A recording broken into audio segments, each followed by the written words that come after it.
The beep of the heart monitor was the only sound in the room. It was slow, rhythmic, and terrifying. Beep, beep, beep. I couldn't move my fingers.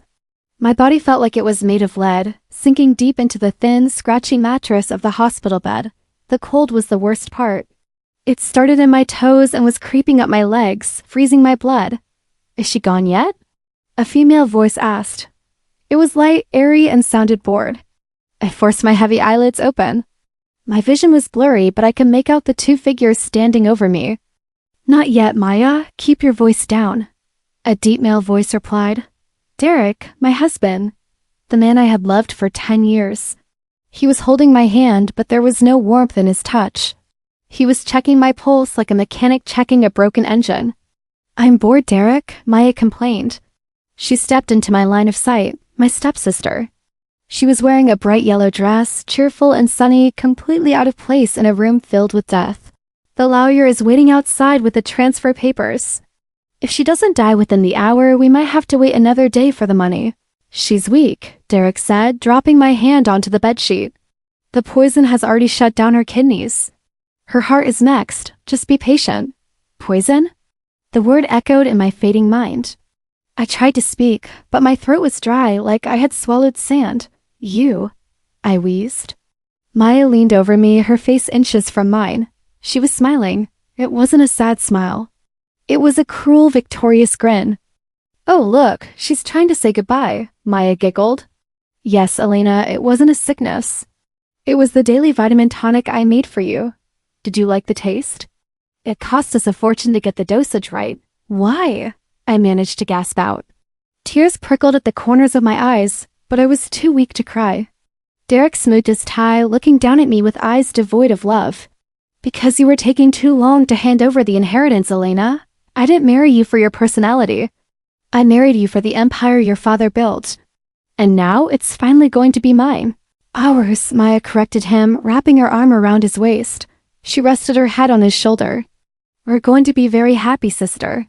Don't worry about a thing. Rage. It flared in my chest, hotter than the pain, hotter than the fever. They were killing me, my husband and my sister. I had given them everything. I had trusted them with my life. I hate. You, I whispered. We know, Derek said simply. He reached out and turned off the alarm on the monitor so the flatline wouldn't make noise. Goodbye, Elena. The darkness rushed in.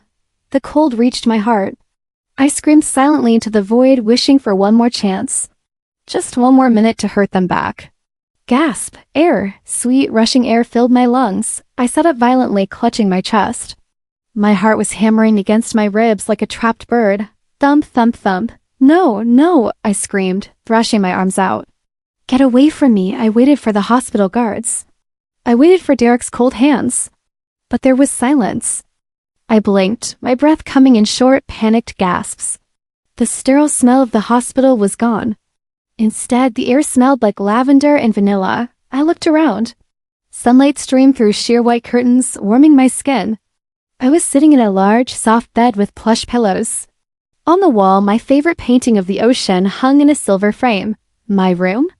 I whispered, my voice shaking. My old room? I looked down at my hands. They weren't pale and skeletal anymore. They were smooth, healthy, and trembling. I ripped the blankets off my legs, no hospital gown. I was wearing my old silk pajamas. I grabbed the phone sitting on the nightstand. My finger slipped on the screen as I tapped it awake. October 14th, 2020. The number stared back at me. 5 years, I breathed out. I went back 5 years. My door creaked open and I flinched, pulling the sheet up to my chin. An older woman with a kind face peeked in. It was Mrs. Higgins, our housekeeper. She'd been fired by Derek 2 years after our marriage in my past life. Seeing her alive made my throat tight. Miss Elena? Mrs. Higgins said softly.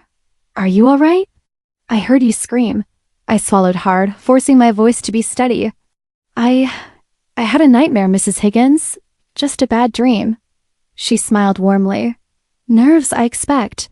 It's a big day after all. Mr. Derek is already downstairs.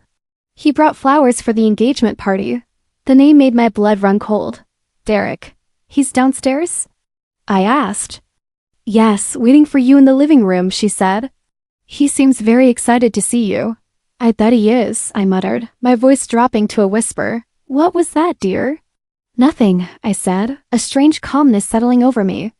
Tell him I'll be down in a moment.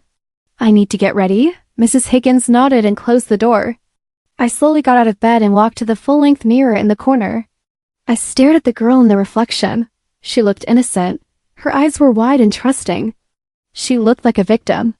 I raised my hand and touched the cold glass, tracing the line of my jaw. You died, Elena, I whispered to the reflection. The stupid, naive girl died in that hospital bed. I remembered the look on Maya's face. I remembered Derek's cold hand checking my pulse. The pain of the poison was gone, but the scar on my soul was burning. I pulled my hair back, revealing my face fully. My expression shifted. The fear vanished, replaced by a cold, sharp determination. I curled my lips upward. It wasn't a happy smile. It was a weapon. They want my money? I said to the empty room. They want my life? I turned away from the mirror and walked toward the closet, my steps heavy and sure. Let them try to take it this time. The wooden steps creaked familiarly under my feet as I descended. The house smelled of lemon polish and old wood, a scent I hadn't realized I missed until the moment I died.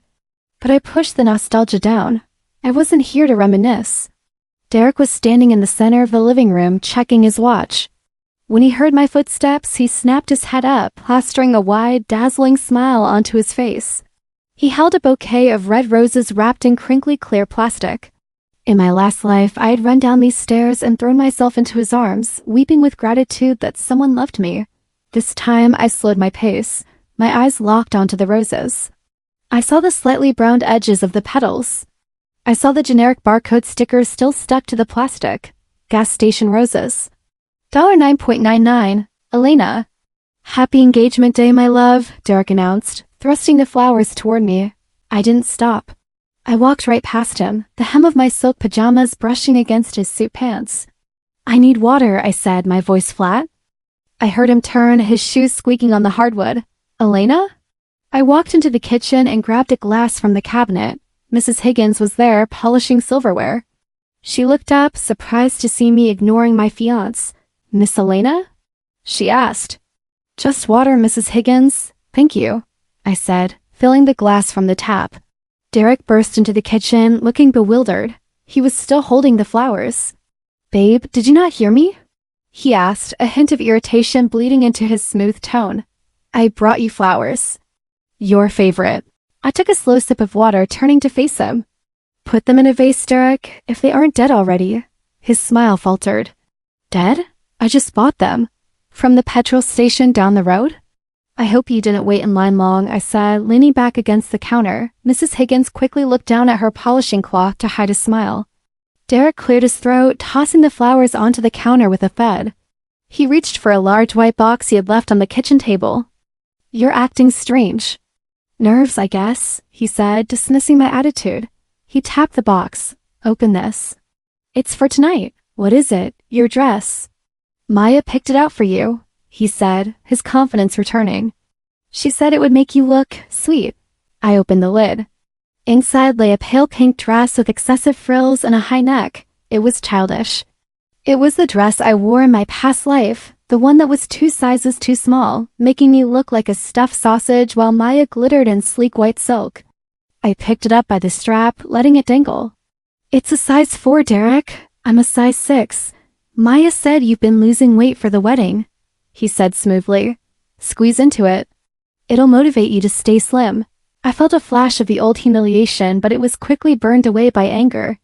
No, I said, dropping the dress back into the box. Derek blinked. What do you mean, no? I mean, I'm not wearing it. It's ugly, it doesn't fit, and I'm not a child.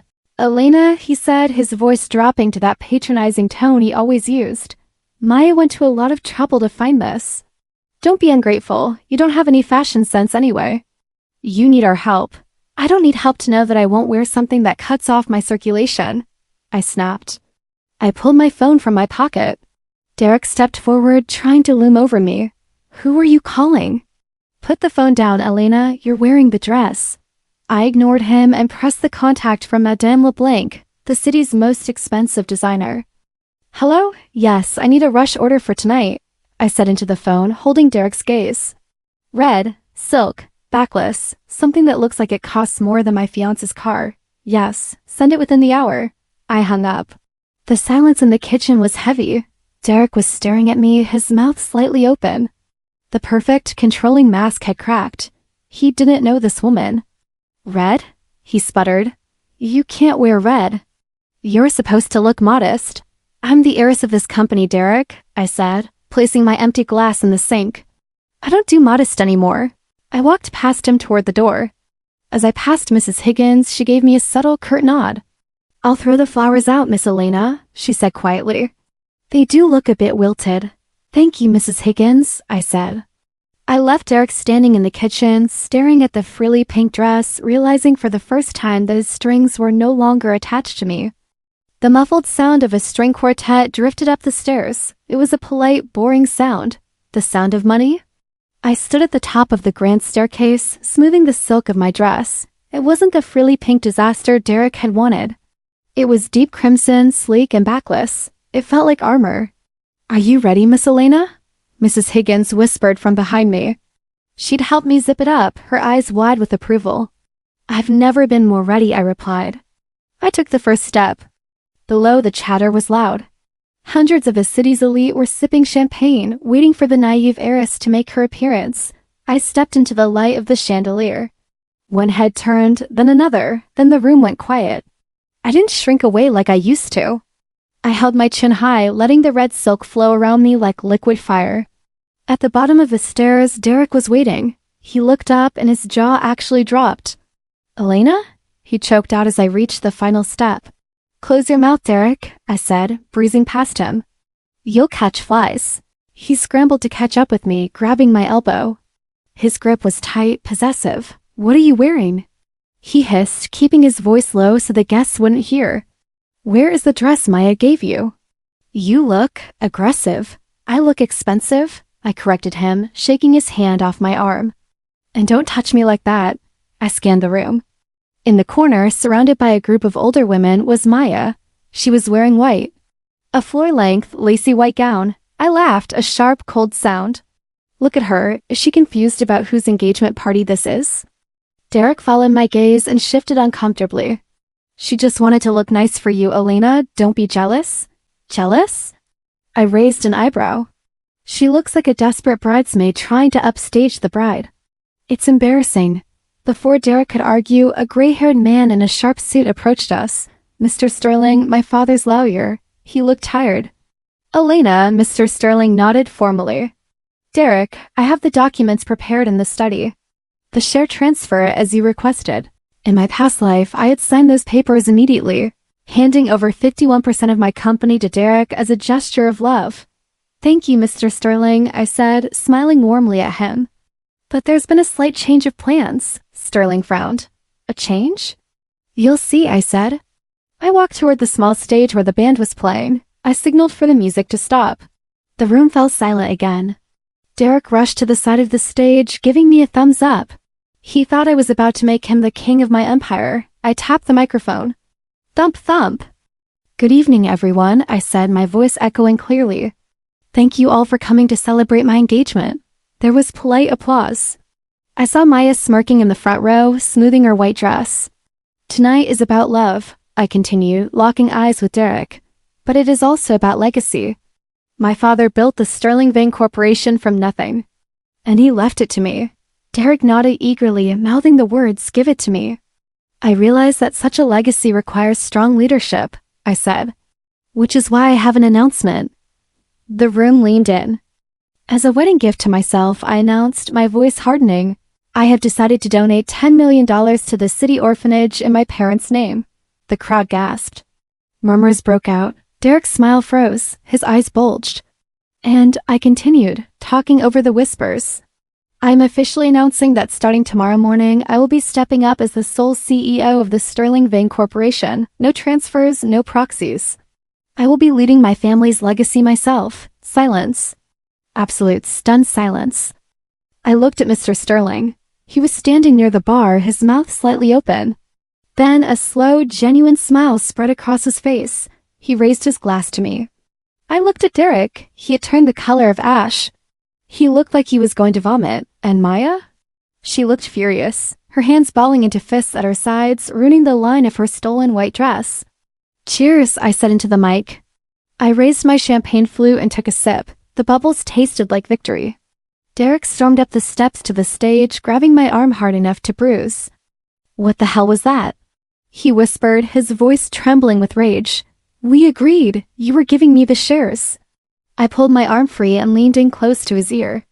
"I changed my mind, darling," I whispered back. "I decided I like being the boss." I winked at him, turned on my heel, and walked off the stage, leaving him standing there alone in the spotlight, looking like a fool.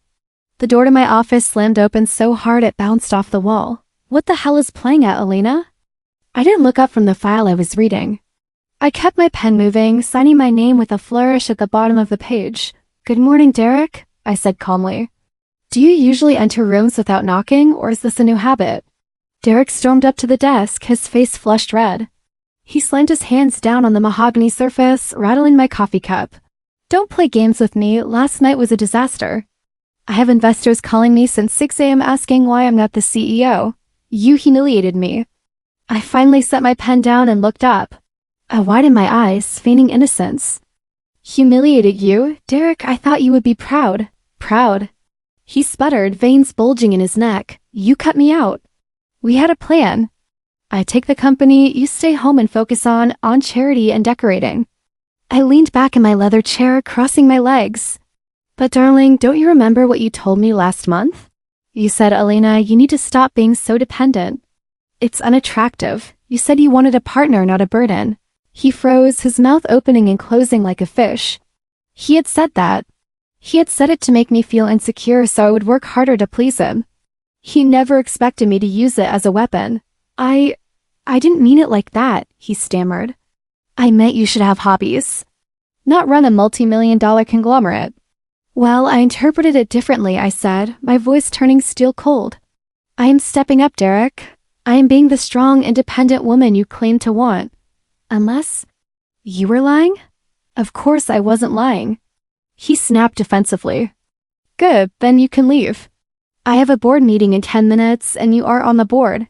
He stared at me, searching for the weak, submissive girl he knew. He didn't find her. He gritted his teeth, straightened his jacket, and pointed a finger at me. "This isn't over. You'll crash this company within a month, and you'll come begging me to fix it. We'll see," I said, picking up my pen again. "Close the door on your way out." He left, slamming the door again. I let out a breath and stood up. Step 1 complete. Now for the real challenge. I walked into the boardroom. 10 old men in gray suits sat around the long table. They looked at me with skepticism.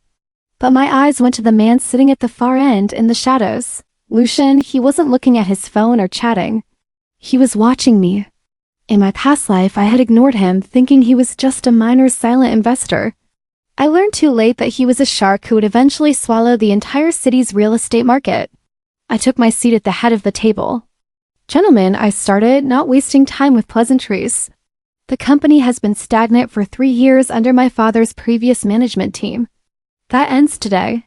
I spent the next hour laying out a brutal restructuring plan. I cut the deadweight projects Derek had been secretly funding to siphon money. I proposed a new tech expansion. By the time I finished, the skepticism on the old men's faces had turned to fear. "Meeting adjourned," I said.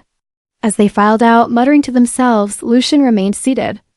I gathered my papers and walked down the length of the table to him. Up close, he was even more intimidating. His eyes were dark, intelligent, and unreadable. "Mr. Thorne," I said. "Miss Sterling," he replied. His voice was deep, a low rumble. "That was unexpected. The rumors said you were a pampered princess. Rumors are often started by people who are afraid of the truth," I said. I placed a folder in front of him. He looked at it, then back at me. "What is this?"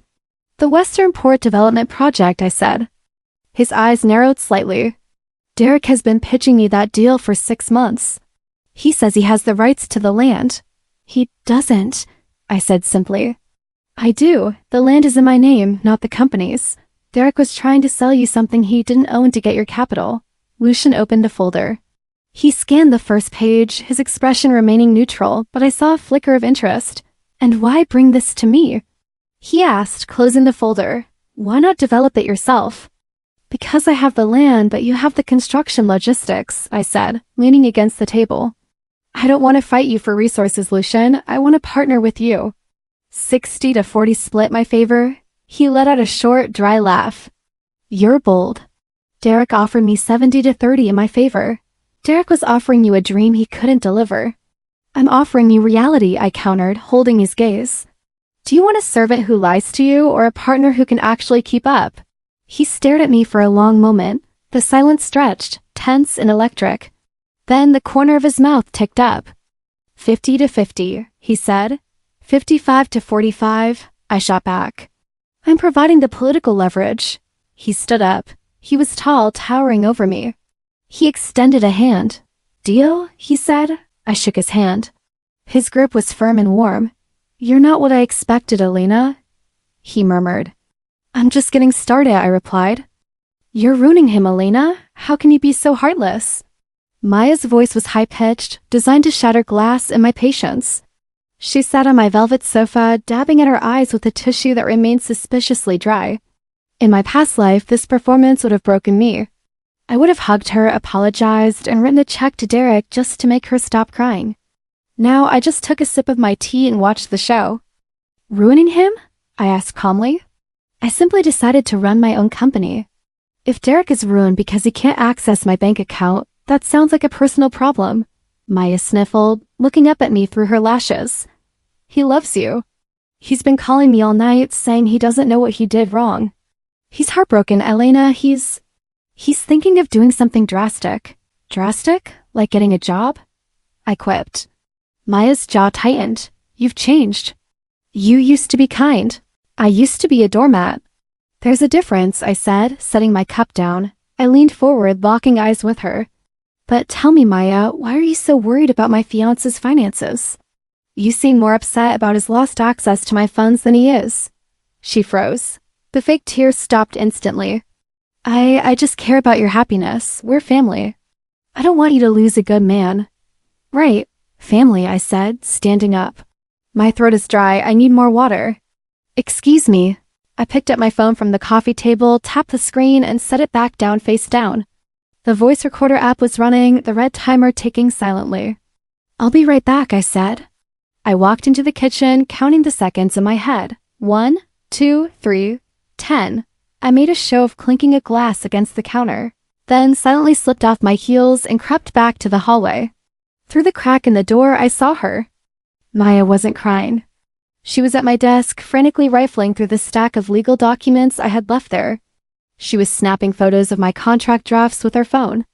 I waited until she reached for the file labeled Asset Liquidation. I walked in. Found anything interesting? Maya jumped a foot in the air, spinning around. She shoved her phone behind her back. I was just looking for a tissue. I smiled. It was the smile of a wolf watching a rabbit trap itself. I walked over to the desk and gently pulled the file from her trembling hand. The tissues are on the side table, Maya, I said softly. These are legal documents, boring stuff. Not for little sisters. I should go, she stammered, her face pale. I have a class. Run along then, I said. As the front door clicked shut, I picked up my phone and stopped the recording. I played it back. The sound of shuffling papers and the camera shutter clicking was crystal clear. Strike one, I whispered. 2 hours later, I was sitting in a corner booth at the Obsidian, a cafe known for its privacy and overpriced espresso. Lucian sat across from me. He wore a charcoal suit that fit him perfectly, and he was staring at me with an intensity that made the air feel thin. You're 5 minutes early, he noted. Time is money, Lucian. I assume you don't like wasting either, I replied, signaling the waiter. Black coffee. 2 shots. Lucian raised an eyebrow. I took you for a caramel latte type. I used to be. Too much sugar gives you a headache, I said. Did you bring the preliminary contracts? He slid a black folder across the table. Everything we discussed at the board meeting, but I added a clause. If the project goes over budget by more than 10%, the difference comes out of your personal shares. I didn't blink. I opened the folder, pulled out a pen, and crossed the clause out with a single sharp line. No, I said, sliding it back. If it goes over budget, it will be because of your construction delays, not my management. We split the risk. Lucian looked at the crossed out line, then back at me. A slow smirk touched his lips. It made him look dangerous and breathtakingly handsome. The rumors are wrong, he said, tapping the table. They said Elena Sterling was a spoiled doll who let her fiancé do the thinking. The doll is broken? I said, leaning in. And the woman who replaced her doesn't need anyone to think for her. Do we have a deal, or should I take my land to your competitor? Lucian closed the folder. We have a deal. He reached out to shake my hand. His fingers were warm, his grip solid. Just one question, he asked, holding my hand a second longer than necessary. What happened to change you? I thought of the poison, the cold hospital bed, Maya's laugh. I woke up, I said. And I decided I didn't like the nightmare anymore. You look tired. Elena, you're working too hard. Derek stood in front of my desk trying to look concerned, but I saw the sheen of sweat on his forehead. His company's stock had dropped 12 points yesterday. He was bleeding out. I'm fine, Derek, I said, not looking up from my laptop. Just busy cleaning up the mess the previous management left behind. No, you're not fine. You need a break, he insisted, leaning his hands on my desk. Let's go to the Lakeview cabin, just us. This weekend. I paused, my fingers hovering over the keyboard. The Lakeview cabin. In my last life, he took me there 3 months before the wedding. He disconnected the landline, took my car keys, and didn't let me leave until I signed over my trust fund to help with his investments. He had called it a lover's quarrel. I called it kidnapping. A getaway? I asked, looking up slowly. Yes, no phones, no business. Just us reconnecting, he pleaded. His eyes were desperate. He needed money and he needed me isolated to get it. I smiled. That sounds necessary. He exhaled, relief washing over him. Great, I'll drive. I'll meet you there, I countered. I have meetings until 5 on Friday. He hesitated, clearly wanting to control my travel, but he nodded. Fine, Friday night. Don't be late. As soon as the door clicked shut behind him, I buzzed my intercom. Chloe, come in. Chloe walked in immediately. She was 22, wore combat boots with her office slacks, and had a look in her eye that said she'd bury a body for me if I asked. She despised Derek.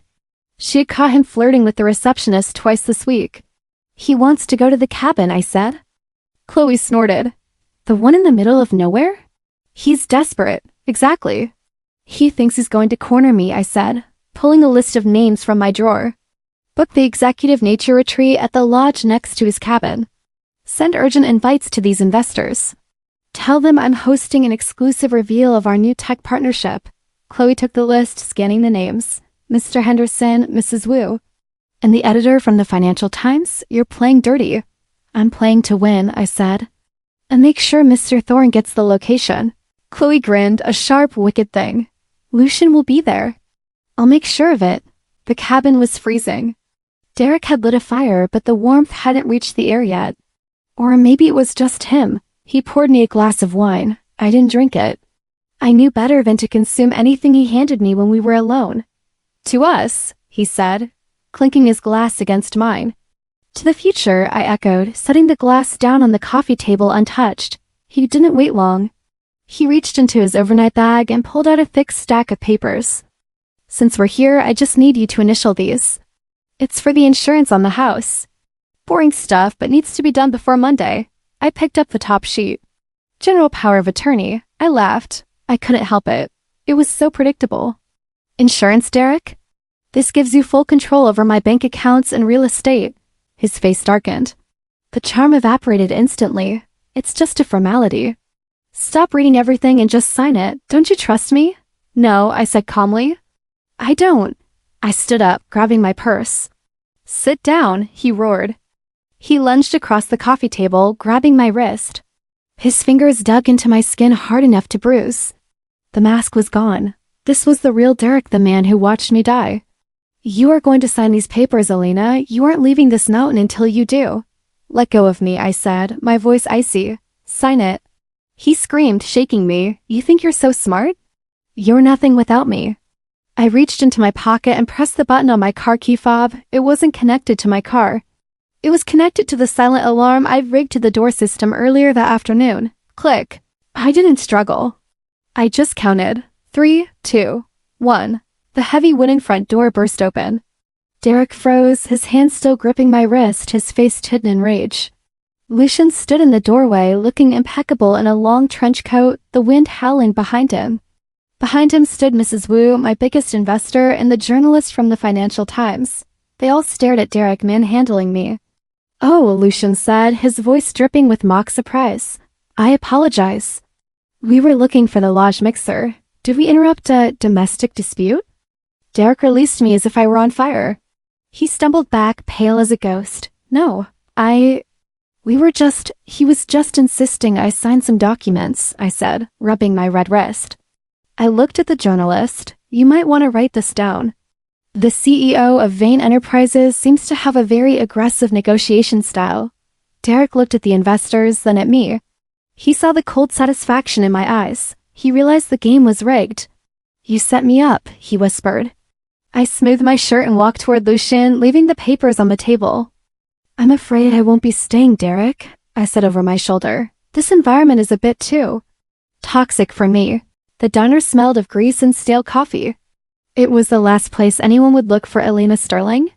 "You sure about this, lady?" Detective Ray sat across from me. He looked exactly like his reputation, wrinkled trench coat, tired eyes, and nicotine stains on his fingers. He didn't touch his coffee. "I am sure," I said, keeping my voice low. "Derek has been distant, disappearing at odd hours. I'm worried he's in trouble." Ray raised a bushy eyebrow. "Trouble? Like another woman?" "No," I lied, looking down at my hands. "I think it's gambling. Or maybe stress from the merger. I just want to know he's safe, Mr. Ray. I love him. If he's in trouble, I want to help him." Ray snorted, leaning back in the vinyl booth. "You rich girls are all the same. You think you can save them. All right, I'll tail him. But if I find him at a poker table, don't say I didn't warn you." "Just find the truth," I said, sliding an envelope of cash across the table. He took it without counting. "Give me 3 days. It took him 2. Ray walked into my private office without an appointment. Chloe tried to stop him, but I waved her off. "It's okay, Chloe, let him in." She closed the door, shooting Ray a suspicious look. Ray didn't care.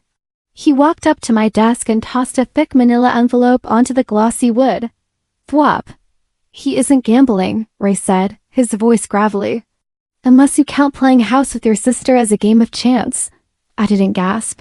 My heart didn't break. I just reached out and opened the clasp. I slid the photos out. They were high definition. Photo 1, Derek and Maya eating lunch at a bistro, holding hands. Photo 2, Derek kissing Maya's neck in his car. Photo 3, the two of them walking into a high-rise building, the Sapphire Towers.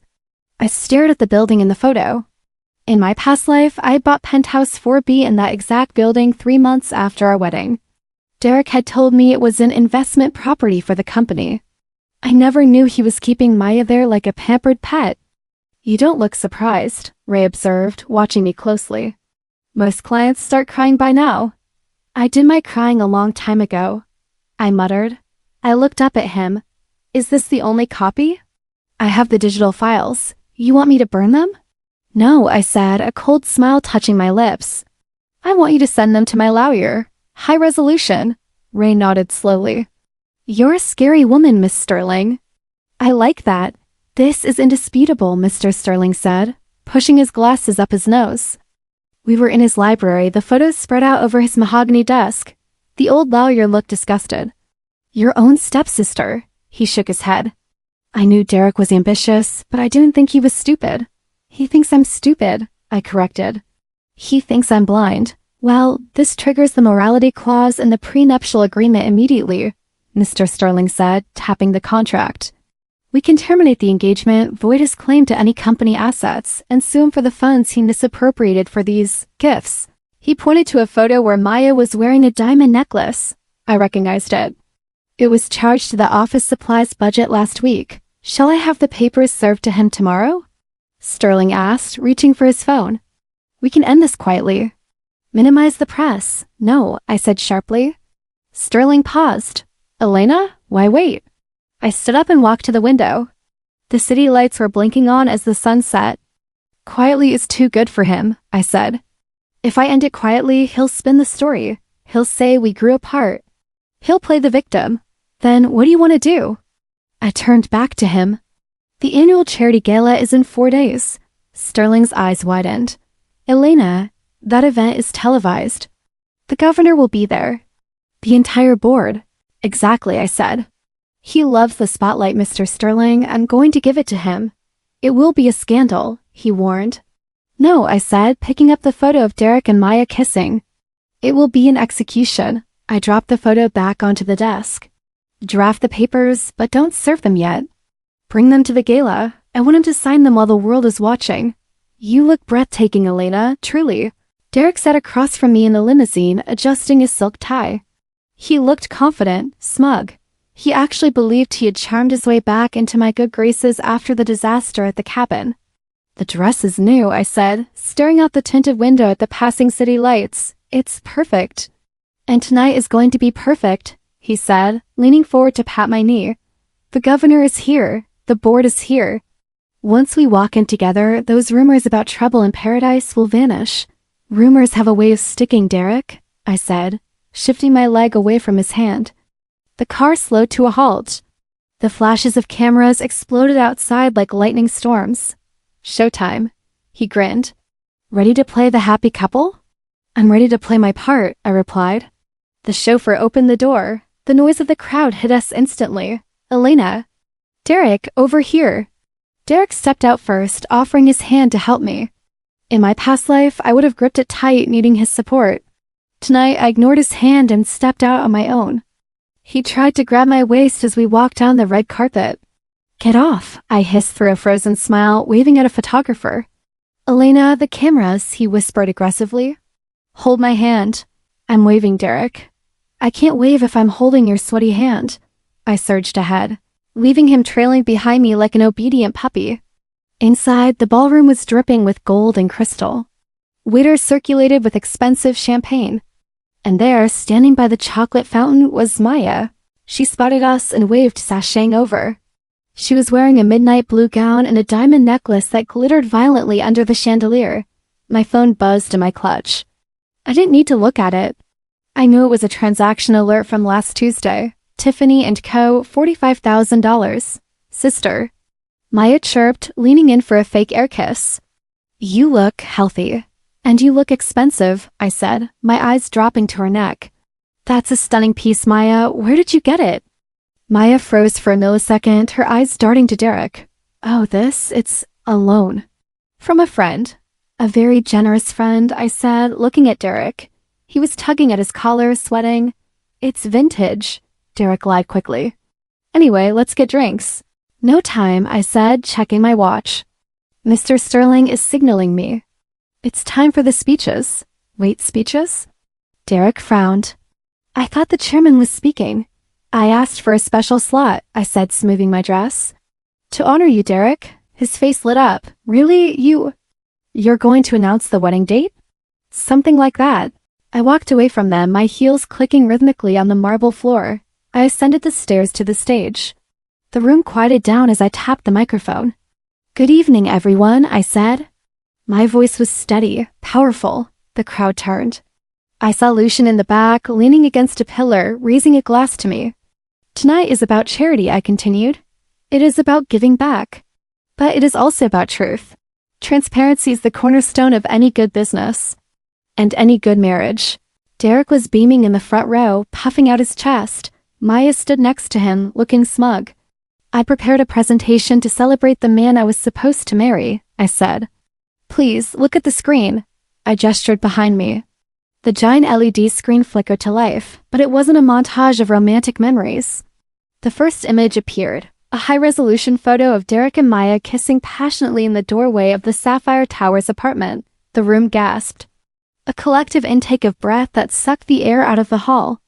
What is that? Someone shouted. Turn it off, Derek screamed, lurching forward. But the slide changed. Click. A bank statement. Highlighted in red were transfers totaling $200,000 from the Vane Charity Fund to Maya Vane's personal account. Oh my God, a woman in the front row whispered. Click. Another photo. Maya wearing the diamond necklace she had on right now, with the receipt next to it. Bill to Vane Corporate Expense Account. That's not real. Maya shrieked, her hands flying up to cover the necklace. I leaned into the microphone, my voice cutting through the rising chaos. As you can see, I said, looking directly at Derek, who is frozen in horror, his face the color of paper. My fiancé's been very generous with my company's money. And my sister's affection. I pulled the diamond engagement ring off my finger. It felt heavy, burdened with 5 years of lies. I tossed it. It arced through the air and landed with a metallic clink at Derek's feet. I am returning the ring, I said, my voice echoing in the silent hall. And I am returning the betrayal. I signaled the tech crew to cut the feed. The screen went black, leaving the image of their affair burned into everyone's retinas. Enjoy the rest of your evening, I said. I turned and walked off the stage, leaving the room behind me. The ballroom exploded. It wasn't an explosion of fire, but of noise. A collective roar of shock, whispers, and accusations that hit me like a physical wave. I didn't flinch. I turned my back on the screen and walked toward the exit stairs. Elena, you bitch! Derek's voice cracked through the noise. It sounded ragged, desperate. I paused on the second step and looked back. Derek was scrambling over a row of chairs, his face purple with rage. He was coming for me. You ruined everything, he screamed, lunging forward. I'll kill you. He was 5 feet away when a wall of black fabric moved in front of him. Step back, sir, a deep voice rumbled. 2 massive security guardsmen Lucian had personally selected for tonight blocked Derek's path. Derek slammed into the chest of the larger guard and bounced off. Get out of my way, that's my fiancé. Derek shouted, trying to shove the guard. Ex-fiancé, I corrected, my voice cutting through the air. And if you touch me, they will break your arm, Derek. It's in their contract. Elena, he wailed, his anger turning into pathetic pleading. Please, we can explain, it's all a misunderstanding. A misunderstanding? I laughed dryly. The bank statements had your signature, Derek. To my left, Maya was putting on the performance of her life. She grabbed the arm of Mrs. Wu, sobbing loudly. It's fake, can't you see?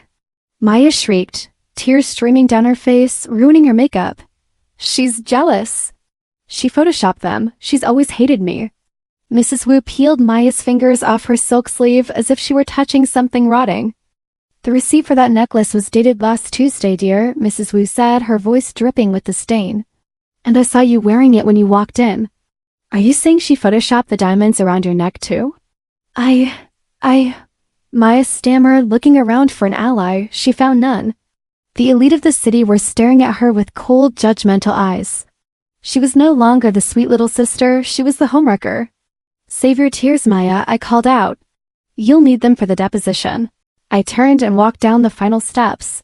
The heavy double doors swung open and I stepped out into the cool night air. The flashbulbs were blinding. Reporters were shouting my name, but the security team formed a wedge, clearing a path to the curb. A sleek black sedan was idling there. Leaning against the passenger door was Lucian. He wasn't looking at the paparazzi. He was watching me. He opened the rear door. That was ruthless, he said, a smirk playing on his lips. It was necessary, I replied, sliding onto the leather seat. He got in beside me and closed the door, shutting out the noise of the screaming press. Drive, he told the driver. As the car pulled away, I looked out the tinted back window. I saw Derek being restrained by 3 guards now, screaming at a camera crew that was shoving a microphone in his face. He's finished, Lucian said, following my gaze. His stock will be worthless by morning.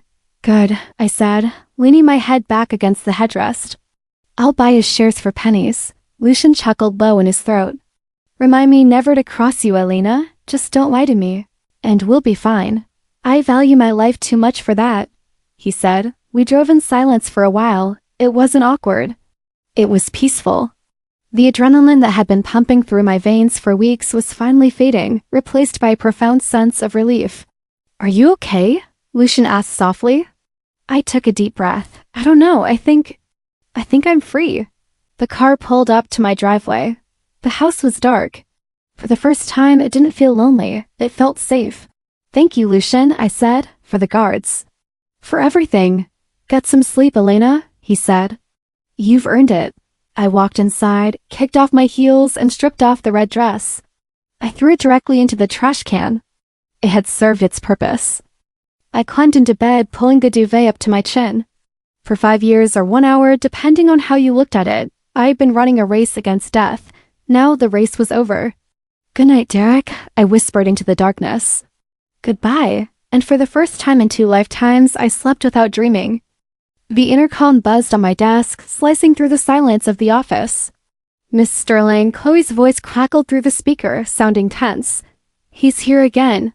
He pushed past security. He's coming up the elevator. I didn't need to ask who he was. Let him come, Chloe, I said, closing the file I was reading, and call the police. Tell them we have a trespasser. Already done. At 5 minutes? Good. I barely had time to stand up before the glass doors to my office swung open. Derek stumbled in.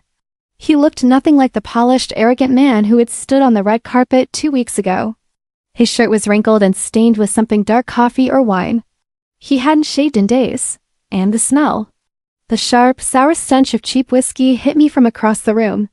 You, he slurred, pointing a shaking finger at me. You sitting there. In your high castle? It's an office, Derek, I said, leaning back against the edge of my desk, crossing my arms. And you are trespassing again. He laughed, a wet, hacking sound. Trespassing?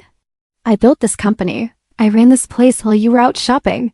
You embezzled from this place, I corrected him calmly. There's a difference. What do you want? He marched forward, stopping just inches from the desk. His eyes were bloodshot and wild. I want a settlement, he demanded, slamming his fist onto the wood. I want $5 million, cash, severance pay for my emotional distress. Distress? I raised an eyebrow. You mean the distress of getting caught cheating with my sister? Shut up, he screamed, spit flying from his mouth. You ruined my reputation. No one will hire me. Even my own father won't speak to me. You owe me, Elena. I owe you nothing but a prison sentence, I said. Now get out before security throws you out. He stared at me, his chest heaving. Then a nasty, desperate sneer curled his lip. You think you're so pure, he hissed. You think your family is perfect? If you don't give me the money, I'm going to the press. I know about your father. My heart skipped a beat. My father? Oh, yes. Derek stepped closer, lowering his voice to a conspiratorial whisper. The great Mr. Sterling. I know about the offshore accounts, the bribes. I have the files, Elena. I'll destroy his legacy. I'll make sure everyone knows the Sterling fortune is dirty. For a second, fear gripped my throat. My father was my hero. Could he have? I looked into Derek's eyes. They were shifting, darting away from mine. He was sweating. I remembered my father's office, the stacks of meticulously kept ledgers. His obsession with ethics. He once fired a supplier for offering him a kickback. Derek was lying. It was the desperate bluff of a man with no cards left to play. The fear vanished, replaced by a white-hot rage that had been simmering for 5 years. Where are the files, Derek? I asked softly. I have them. He stammered, blinking. In a safe place. You're lying, I said. I walked around the desk. Derek stepped back, surprised by my advance. I am not lying, I'll do it, he shouted. I stopped right in front of him. I could see the pores on his face, the fear behind the bluster. My father was 10 times the man you will ever be, I said. Then I swung, crack.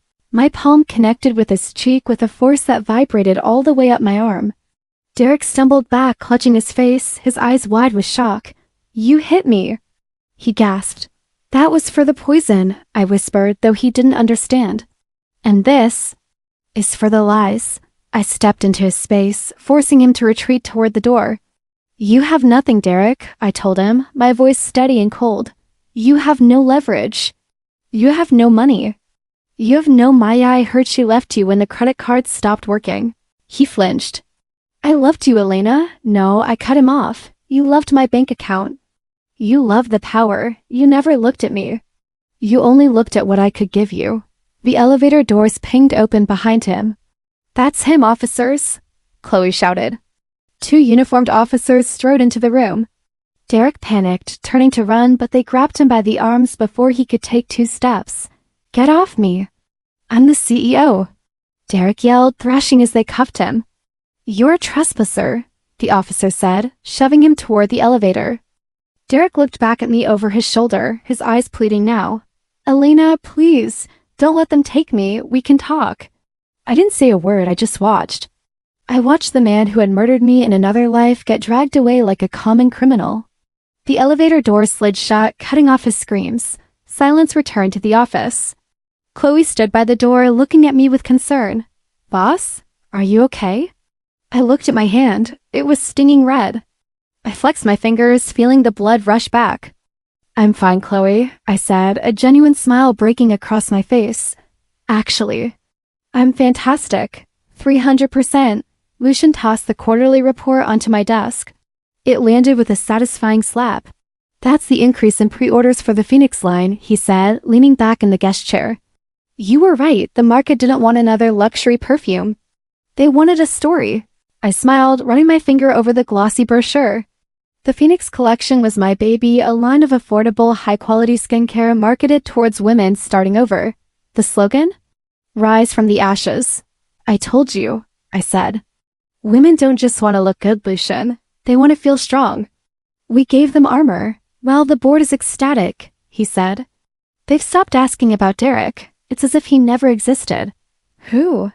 I teased. The intercom buzzed before he could answer. "Miss Sterling?" Chloe whispered. "She's here again. She says she won't leave until she sees you. She's making a scene in the lobby." I sighed, my good mood dampening slightly. "Send her up, Chloe. Let's get this over with." Lucian stood up. "Do you want me to stay?" "No," I said, shaking my head. "This is family business." A minute later, the door opened. Maya walked in. But she wasn't the glowing, arrogant girl from the gala. Her hair was frizzy, her roots were showing, and she was wearing a coat that looked like it had been pulled from a donation bin. She looked small. "Elena," she choked out, rushing toward my desk. "Oh God, Elena, thank you for seeing me." She tried to reach for my hand, but I pulled it back. "Sit," I said, pointing to the chair Lucian had vacated. She collapsed into it, bursting into noisy tears. "It's been a nightmare. Derek, he went crazy. After you fired him, he started drinking. He hit me, Elena. He hit me just like he used to yell at you." She looked up, eyes wide and pleading. "I was a victim too. He manipulated me. He told me he'd kill me if I didn't help him steal your money. I was so scared." I watched her performance. It was good, almost Oscar-worthy. But I saw the way her eyes darted around the room, assessing the expensive art, the view, the power. "He forced you?" I asked flatly. "Did he force you to buy that $40,000 necklace? Did he force you to mock me while I was dying in a hospital bed?" Maya froze. "What?" "Nothing," I said, opening my drawer. "So you want help? You want a fresh start?" "Yes." She nodded frantically. "I need money for an apartment." "I need a job. I'll do anything, Elena. I can be your assistant." "I can run the marketing department." "I already have a marketing director," I said. "But I do have an opening." I slid a single sheet of paper across the desk. Maya grabbed it, her hands trembling. She read the header. "Application for employment, sanitation and maintenance division." Her face went slack. "Sanitation? You want me to be a janitor?" "It's an entry-level position," I explained calmly. "You'd be scrubbing floors at our warehouse in the industrial district, minimum wage." "But it has dental benefits." "You're joking," she whispered. "I'm very serious. You said you wanted to work." "Start from the bottom, Maya, like everyone else." She stared at the paper, then at me. The mask of the victim crumbled. Her face twisted into a snarl. "You bitch!" She screamed, crumpling the paper and throwing it at my face. "You think you're better than me? You're just a lucky little brat who inherited Daddy's money. I should be sitting in that chair." "And there she is," I said, not flinching as the paper ball bounced off my shoulder.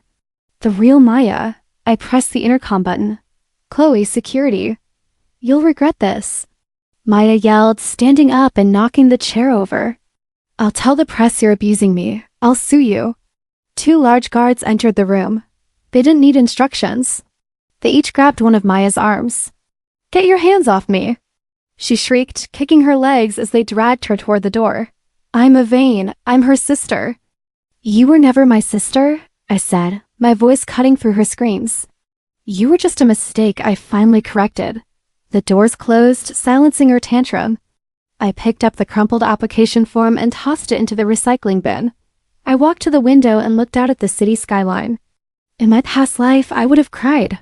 I would have felt guilty. I would have chased after her, but now? I felt nothing but the calm satisfaction of a ledger finally balanced. I wasn't the girl who needed saving anymore. I was the one doing the saving of myself and my company. Next, I whispered to the reflection in the glass. The music floating out from the ballroom wasn't a stiff waltz this time. It was jazz smooth, confident, and alive. I stood on the stone balcony, gripping the cold railing. Below me, the garden was illuminated by thousands of fairy lights wrapped around the oak trees. A year ago, this same garden had been filled with people whispering about the poor, naive heiress who was about to give away her fortune. Tonight, those same people were down there toasting the CEO of the year. Hiding? A deep voice asked. I didn't jump. I didn't flinch. I knew that voice. It was the only sound that had kept me grounded during the chaotic board meetings and sleepless nights of the last 12 months. Just breathing, Lucian, I said, turning around. He stepped out of the shadows. He looked good. Better than good. The tuxedo fit him like a second skin, and his dark hair was brushed back, revealing the sharp angles of his face. He was holding 2 glasses of deep red wine. Here, he said, handing one to me. Since you refused the champagne inside. Champagne gives me a headache, I said, taking the glass. And it reminds me of bad toasts. To good toasts, then, he said, clinking his glass against mine with a soft chime. To the Phoenix land surpassing projections in 3 continents. I laughed, the sound coming easily to my lips. We didn't just surpass projections, Lucian. We crushed them. Details, he grinned, taking a sip. We stood in silence for a moment, looking out at the crowd below. I saw Mr. Sterling laughing with Mrs. Wu near the fountain. I saw Chloe dancing wildly with a young man from the IT department. It's different, Lucian said softly. What is? You, this place, the air, he said. He turned to face me, resting his hip against the railing. Do you remember the girl who stood at the top of those stairs in the red dress? Shaking, terrified that her voice would crack before she could expose Derek? I took a slow sip of wine. The taste was rich and complex, warming my chest. I wasn't terrified, Lucian. I was angry, I corrected him. But yes, I remember her. She feels like a stranger. Lucian studied me. His gaze was intense, stripping away the pretenses, just as it always did. Do you miss her? He asked quietly. Do you miss the old life, the ignorance? It was simpler back then, wasn't it? I looked up at the stars. They were the same stars that had shone down on me the night I died in the hospital. I thought about the cold bed, the poison burning my throat, the betrayal that had shattered my heart. And then I thought about the woman who woke up and fought back. I don't remember her, I replied truthfully. She died a long time ago. Lucian watched me, his eyes softening. He set his glass down on the stone ledge. Good, he said. I like this version better anyway. He reached out. He didn't grab me. He didn't pull me toward him to possess me. He just offered his hand, palm up. A choice, a partnership. I placed my hand in his. His fingers curled around mine, secure, warm, and respectful. It wasn't a cage. It was an anchor. So, partner, he murmured, what's next? World domination? I suggested with a smirk. He chuckled, a low rumble that vibrated in the air between us. I'll clear my schedule. I turned my head toward the glass doors leading back into the ballroom. The light inside turned the glass into a mirror. I saw a reflection. A tall, powerful man looking at a woman with total admiration. And the woman, she wasn't hunching her shoulders. She wasn't looking down, hoping to be invisible. She was wearing a gown of shimmering gold, standing straight, her chin held high. Her eyes were bright, sharp, and alive. I squeezed Lucian's hand. Ready to go back in? He asked. Yes, I said. I took a deep breath of the cool night air. I had died in a cold room surrounded by hate. But tonight I was standing in the warmth, holding the hand of a man who respected me, ruling a kingdom I built myself. I survived the betrayal. I survived the death. I looked at the reflection one last time and smiled. I'm finally living.